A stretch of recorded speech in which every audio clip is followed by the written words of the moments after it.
Hello friends. उम्मीद करता हूँ आपका ये वाला CDS का पेपर अच्छा गया होगा और आप सब भी अच्छे से क्वालिफाई पेपर कर रहे होंगे। तो आज मैंने ये वीडियो इसलिए बनाई है ये देखने के लिए कि कैसे इस पेपर के GS पे मैंने 80+ क्वेश्चन सही करेक्ट किए। और ऐसा नहीं कि ये मैंने पहली बार किया है, इससे पहले वाले CDS के एग्ज़ाम में भी मेरे 50 अबव मार्क्स आ रहे थे। उस पेपर में भी मेरे 70-75 क्वेश्चन सही थे, जबकि पिछला वाला पेपर काफ़ी टफ था इसके कंपैरिजन में। तो मैं कंसिस्टेंट हूँ। आज आप भी देखेंगे कि कैसे आप पेपर में 80+ 70+ क्वेश्चन बड़े इजीली आराम से कर सकते हैं एक सिंपल सी स्ट्रैटेजी फॉलो करके।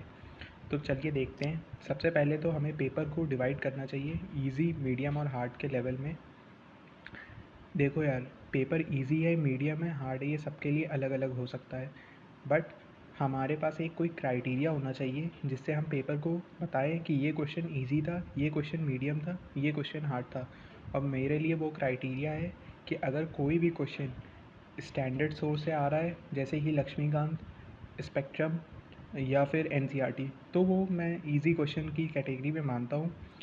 मीडियम लेवल के क्वेश्चन को मैं वो मानता हूँ जिसको हम एलिमिनेशन ट्रिक से कर सकते हैं, या जिसके बारे में हमें कोई आइडिया हो, उसको हम अटेम्प्ट कर सकते हैं अपनी पेरिफेरल नॉलेज से। उसको मैंने मीडियम कैटेगरी में डाला है।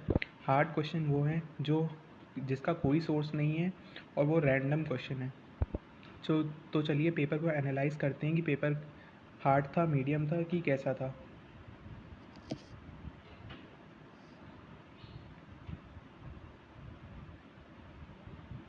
ये रहा इस साल का पेपर। तो इसमें आप देख सकते हैं मैंने कई क्वेश्चन में जैसे ग्रीन, रेड, येलो मार्क किया है। ग्रीन वाले क्वेश्चन का मतलब है कि वो क्वेश्चन मैंने इजी कैटेगरी में डाले हैं, और येलो वाले क्वेश्चन वो हैं जिनको मैंने मीडियम कैटेगरी में डाला है, और रेड वाले क्वेश्चन वो हैं जिनको मैंने टफ़ कैटेगरी में डाला है।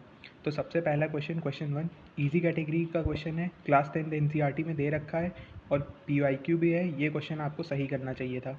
क्वेश्चन 2 PYQ है, बहुत बार पूछा जा चुका है। क्वेश्चन 3 NCERT से सोर्स है, इजी है। क्लास 4 नहीं, क्वेश्चन 4 ये ऑल्दो क्लास 10th की NCERT में दे रखा है कि starch convert into carbohydrate, but फिर भी मैंने इसको मीडियम कैटेगरी में डाला है। कई बच्चे हो सकता हो उनको याद ना आया हो, इसीलिए मैंने इसको मीडियम कैटेगरी में डाला है ताकि एक फेयर एनालिसिस हो सके। क्वेश्चन नंबर 5 इजी कैटेगरी का क्वेश्चन है, कई बार पूछा जा चुका है PYQ में। और लार्ज नंबर ऑफ स्टोमेटा, ये बिल्कुल भी नहीं होगा, क्योंकि अगर लार्ज नंबर ऑफ स्टोमेटा होगा तो ट्रांसपिरेशन ज़्यादा होगा, तो डेजर्ट में तो हमें वाटर कंजर्व करना है ना, तो ये नहीं हो सकता है ये, इसीलिए मैंने इसको इजी क्वेश्चन में डाला है। क्वेश्चन 6 PYQ है, फिर भी मैंने इसको मीडियम कैटेगरी में डाला है। ये CAPF 2021 या 22 में आ चुका है, इजी कैटेगरी है, CDS में भी कई बार पूछा जा चुका है। क्वेश्चन नंबर 7 क्लास 11 की NCERT से आया है, मैंने इसको टफ़ कैटेगरी में डाला है। ऑल्दो मेरा सही हुआ, फिर भी मैंने इसको टफ़ कैटेगरी में डाला है क्योंकि क्लास 11 की बायो की NCERT से आया है। क्वेश्चन 8 ये क्लास 9 की साउंड चैप्टर से है, एक जो टेबल बनी है, फिर भी ये मीडियम लेवल का क्वेश्चन इसलिए है क्योंकि कई बच्चे शायद वो टेबल याद नहीं करते, या करते भी हैं जैसे मैंने की थी लेकिन मुझे याद नहीं आया, तो मैंने इसीलिए इसको मीडियम कैटेगरी में डाला है। हमें सिर्फ अभी ईजी क्वेश्चन पे फोकस करना है। क्वेश्चन 9 इजी कैटेगरी है, बिल्कुल डायरेक्ट दिया है NCERT में। Question 10 easy category. Question 11 easy category NCERT में दे रखा है क्लास 9 की। PYQ में भी एक बार पूछा जा चुका है इमल्शन के बारे में, तो हमारे लिए वो टेबल इंपॉर्टेंट थी, इसलिए मैंने इसको इजी कैटेगरी में डाला है। क्वेश्चन 12 इजी कैटेगरी, NCERT में ही सोर्स है। क्वेश्चन 13 टफ़ कैटेगरी, इसका सोर्स अभी तक मुझे पता नहीं है, रुबिडियम और लिथियम में कन्फ्यूज़न है। Question 14 tough category, although elimination trick से किया जा सकता है। नाइट्रेट है तो नाइट्रोजन फर्टिलाइज़र में यूज़ होता होगा, सही है। मेडिसिन, ऐसा बड़ा केमिकल, इतनी बड़ी मेडिसिन इंडस्ट्री में कहीं ना कहीं तो यूज़ होता ही होगा। गन पाउडर वाला सबको पता ही होगा, लेकिन प्रिजर्वेटिव में तो नहीं यूज़ होगा। प्रिजर्वेटिव में यूज़ होने के लिए वो बिल्कुल भी सेफ़ होना चाहिए, इसलिए मैंने ये सोच के डी लगाया था, मेरे सही गया। Question 15 tough category, although answer A होगा, ये भी इसको मैंने टफ़ कैटेगरी में डाला है। Question 16 medium category, although A, C और D ये सब के बारे में पता होता है, एलिमिनेशन ट्रिक से हम आंसर B तक पहुंच जाएंगे, फिर भी मैंने इसको मीडियम कैटेगरी में डाला है ताकि एकदम हम सिर्फ इजी क्वेश्चन को अभी देख रहे हैं। Question 17 easy category, NCERT source है, एनसीईआरटी में दे रखा है एकदम अच्छे से। Question 18 easy category. अब कई लोग कहेंगे कि यार ये तो एनसीईआरटी में नहीं दे रखा। ग्लास के बारे में यूपीएससी ने इतना पीवाईक्यू पूछ रखा है और हर बार एक ही पीवाईक्यू का पूछने का सेंस होता है कि ग्लास क्रिस्टलाइन है या नहीं है। एग्जामिनर यही जानना चाहता था, इसका आंसर सी होगा, इसलिए मैंने इसको इजी कैटेगरी में डाला है। ये कई बार पूछा जा चुका है, रिपीटेड पीवाईक्यू है। क्वेश्चन नंबर 19 इजी कैटेगरी है। क्वेश्चन नंबर 19 इजी कैटेगरी है, इलेक्ट्रॉन्स इसका आंसर होगा। क्वेश्चन 20 टफ है, 21 इजी है, 22 टफ है, 23 इजी है। ये तो पीवाईक्यू में भी पूछा जा चुका है और एनसीईआरटी में भी दे रखा है। ओजोन होल सबसे इजी क्वेश्चन। 25 टफ क्वेश्चन है, 26 टफ क्वेश्चन है। ऑल्दो ये एनडीए 2021 में पूछा जा चुका है, फिर भी मैंने इसको टफ कैटेगरी में डाला है। 27 इजी कैटेगरी है, एनसीईआरटी सोर्स है। 28 मीडियम कैटेगरी, कईयों को आता होगा कईयों को नहीं आता होगा, तो इसलिए मैंने 28 को मीडियम कैटेगरी में डाला है। 29 यार एक महीने पहले हुए CAPF के पेपर में सेम क्वेश्चन आया है, इसलिए मैंने इसको इजी कैटेगरी में डाला है। 30 ये क्वेश्चन यार टफ है, इतनी डिटेल में नहीं पता होता किसी को, इसलिए ये टफ क्वेश्चन माना जाएगा। 31 ये भी टफ क्वेश्चन है। ऑल्दो इसमें मुझे दो पता थे, लवासना मसूरी में है, ऑडिट वाला शिमला में है, लेकिन ए मुझे लगा मुंबई में होगा नारकोटिक्स के नाम से, और कस्टम्स भी थे, लेकिन ए एक्चुअली में 4 है, तो ये मेरा गलत हो गया। 32 मीडियम कैटेगरी, इसका आंसर सी होगा। 33 टफ कैटेगरी, 34 मीडियम कैटेगरी। देखो यार ये क्वेश्चन कैसे किया जा सकता है मैं बताता हूँ। Basic values and principle instilled in constitution, तो प्रीएम्बल हमारा वही है। राइट एंड ऑब्लिगेशन ये भी है, ये तो इससे मैंने आंसर ए लगाया है। कई कोचिंग इसका आंसर सी बोल रहे हैं, लेकिन मेरे हिसाब से ए होगा, क्योंकि लीगल एंड जुडिशियल पर्सन भी होते हैं। 35 ये टफ कैटेगरी है, इसका क्वेश्चन आंसर मुझे अभी भी नहीं पता। 36 टफ, 37 टफ। ऑल तो इसमें मेरे को दो में कन्फ्यूज़न था, सी और डी में, क्योंकि 5th शेड्यूल या 6th शेड्यूल में ही शायद ना लगता हो। मैंने आंसर 5th मारा, बट इसका एक्चुअली आंसर 6th है। तो ये थोड़ा आपको ब्लाइंड गेसिंग नहीं, लेकिन एक कहते हैं ना कि आपको थोड़ा अपना कॉमन सेंस भी लगाना है कि कोई चीज़ 5th और 6th शेड्यूल बहुत इंपॉर्टेंट है। तो 38 ऑल दो ये सोशल जस्टिस की एनसीईआरटी में दे रखा है, लेकिन इतना कोई डिटेल में नहीं पड़ता, इसलिए मैंने इसको टफ कैटेगरी में माना है। 39 इजी कैटेगरी है, ये तो इजी कैटेगरी है, कॉमन सेंस से भी हो रहा है कि क्रिमिनल लॉ एक्सक्लूसिवली तो सब्जेक्ट नहीं होता स्टेट लॉ में। आईपीसी जैसे है तो वो तो सेंटर ने बनाया है ना, तो इस लॉजिक से भी आप कर सकते थे। और कोड ऑफ सिविल प्रोसीजर ये कंकरेंट में ही फॉल होता है, दोनों ही बना सकते हैं इसके बारे में रूल्स। और ये कई बार पीवाईक्यू भी पूछा जा चुका है कि कौन सी पावर कौन से लिस्ट में आती है, तो इसलिए क्वेश्चन हमारा सही होना चाहिए था। 40 टफ क्वेश्चन है। 41 मीडियम लेवल का क्वेश्चन है, मेरा गलत हुआ है। अब मैं बताता हूँ क्यों गलत हुआ। सबको डाउट होगा ये क्वेश्चन सेंटेंस 2 पे, मैंने सेंटेंस 2 को गलत माना, जबकि ये सही है। FATF बहुत ईजी क्वेश्चन है, ब्लैक लिस्ट FATF की हर बार मेंशन होती है, हर दिन मतलब न्यूज़पेपर में कहीं ना कहीं छपी रहती है। तो 42 इजी कैटेगरी का क्वेश्चन है। 43 मीडियम लेवल, आंसर होगा 1 2 3। 44 टफ लेवल का क्वेश्चन है। 45 मीडियम लेवल का क्वेश्चन, ये भी न्यूज़पेपर में मेंशन रहता है, कई बार आ चुका है, नास फाउंडेशन इसका आंसर होगा। 46 इजी क्वेश्चन है। इजी क्वेश्चन इसलिए क्योंकि ये लक्ष्मीकांत ने दे रखा है, और देखो यार लक्ष्मीकांत के क्वेश्चन गलत करने का बिल्कुल भी वो नहीं है। 47 ये क्वेश्चन मीडियम कैटेगरी में है, इसका मैंने आंसर 1 मारा है और 1 ही होगा। 48 इसका आंसर ए होगा। 49 टफ लेवल का क्वेश्चन है। एक minute, sorry friends.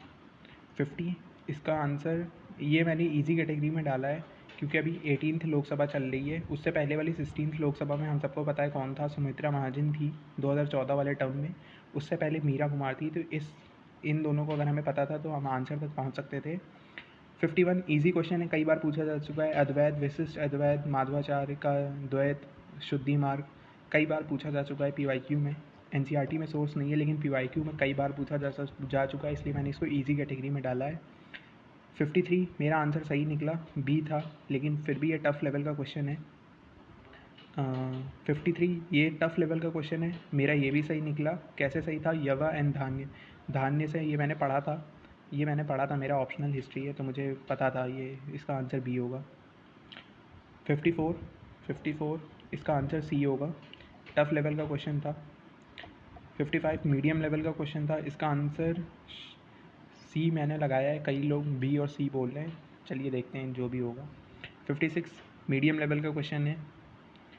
57 tough level का क्वेश्चन है, ये मेरा सही हो गया एंड इसका आंसर होगा D, a garland of 1000 lotus flower. Kinjal को लोटस बोलते हैं, उस लॉजिक से मैंने ये लगा दिया था और सही निकला किंजल।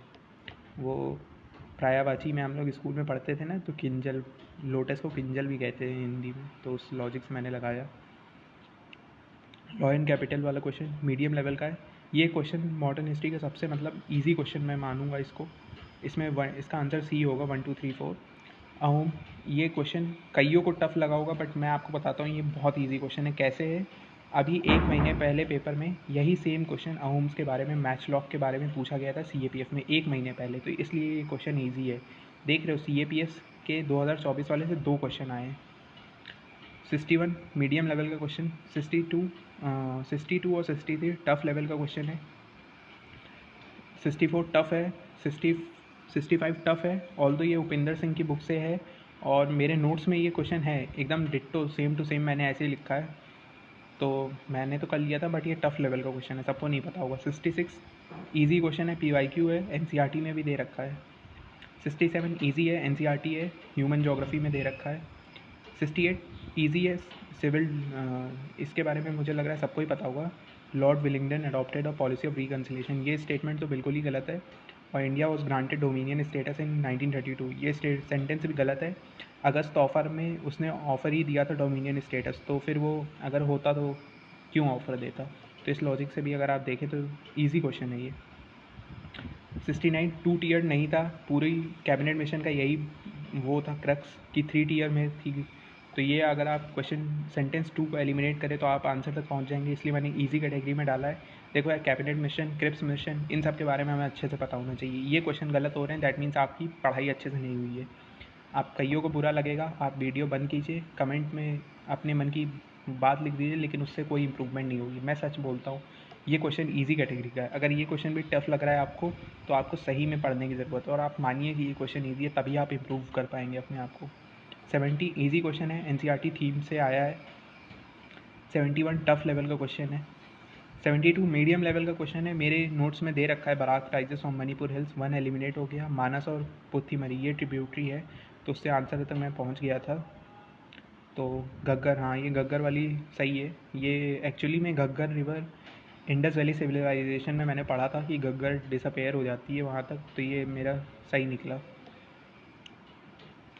73 इजी क्वेश्चन है, NCERT सोर्स है ह्यूमन ज्योग्राफी की बुक बच्चे हर बार स्किप करके जाते हैं, कम से कम 3 क्वेश्चन ह्यूमन ज्योग्राफी से आए हैं इस बार। 74 टफ लेवल का क्वेश्चन। 75 इसको मैंने मीडियम कैटेगरी में डाला है, मेरा सही था। अगर आपको वेटलैंड के बारे में पता है तो आपको ईजी लगेगा, नहीं पता है तो बहुत टफ लगेगा, बट हमें सारे वेटलैंड, सारे नेशनल पार्क और सारे टाइगर रिजर्व, इनके बारे में पता होना चाहिए, तो इसलिए मैंने इसको मीडियम में डाला है। अगर नहीं पता याद कर लीजिए, हर बार मतलब रिपीटेड थीम है।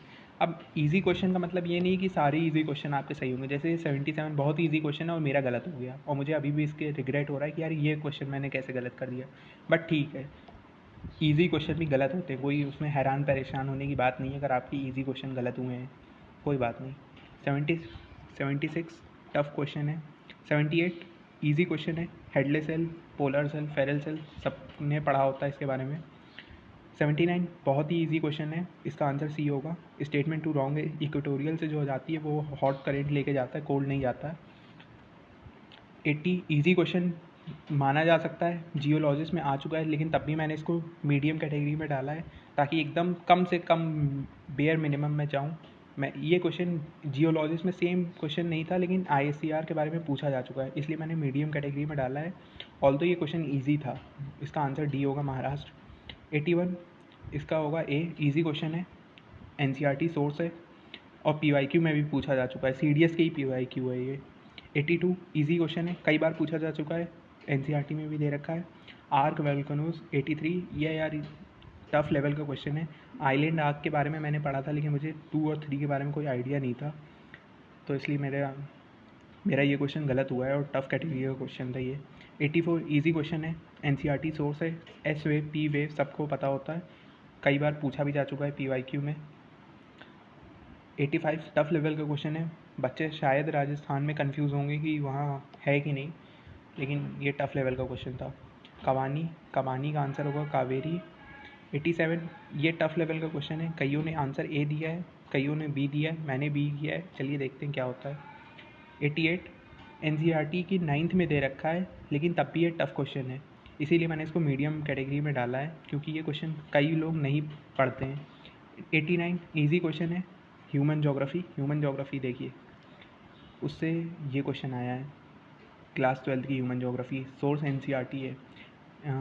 क्वेश्चन नंबर 90 अंटार्कटिका, इसका आंसर 3 एलिमिनेट हो जाएगा, माउंट रॉस। ये पीवाईक्यू है, अभी CDS 1 2024 में ही माउंट विंसन के बारे में पूछा गया था अंटार्कटिका को।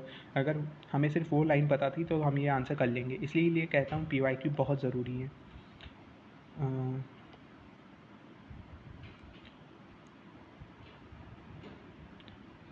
क्वेश्चन नंबर 90 टफ लेवल का क्वेश्चन है। 92 टफ है, 93 टफ है, 94 इजी क्वेश्चन है। 5 ईयर प्लान कई बार पूछा जा चुका है। 95 इजी क्वेश्चन है।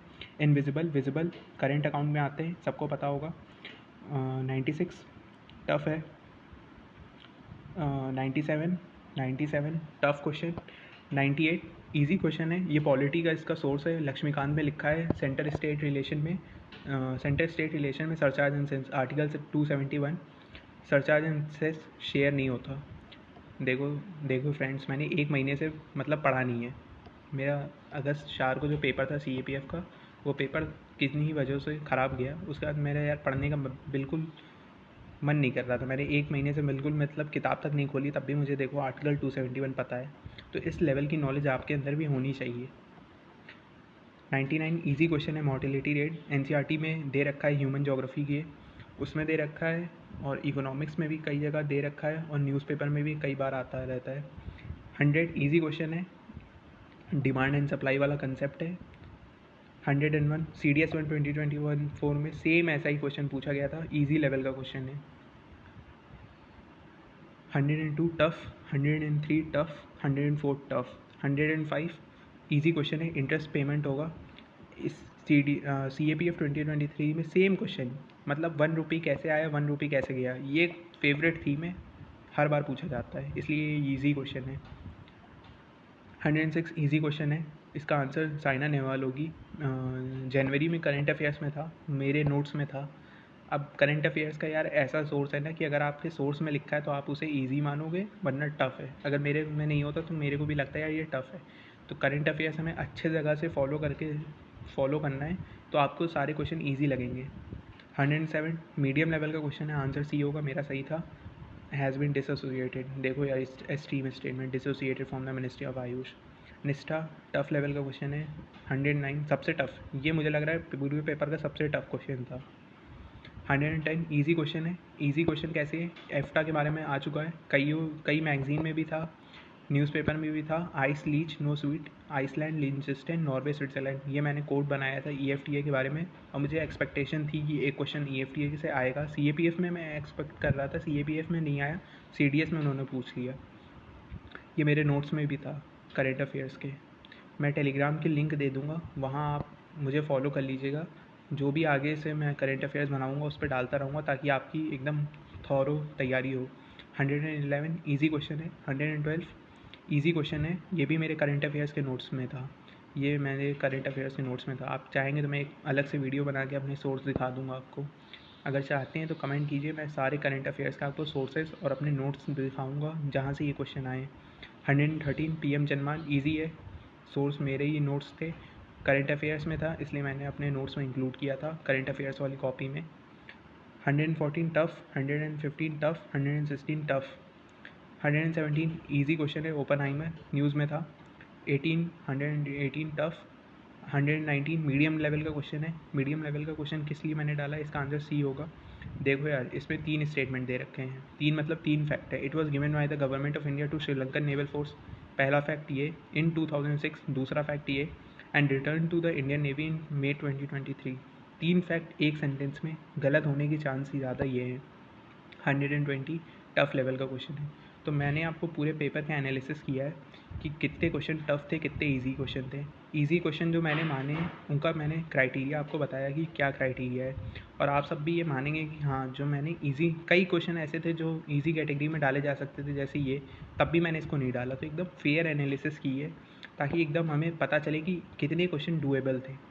तो यार, इजी लेवल के क्वेश्चन कितने थे वो देखते हैं।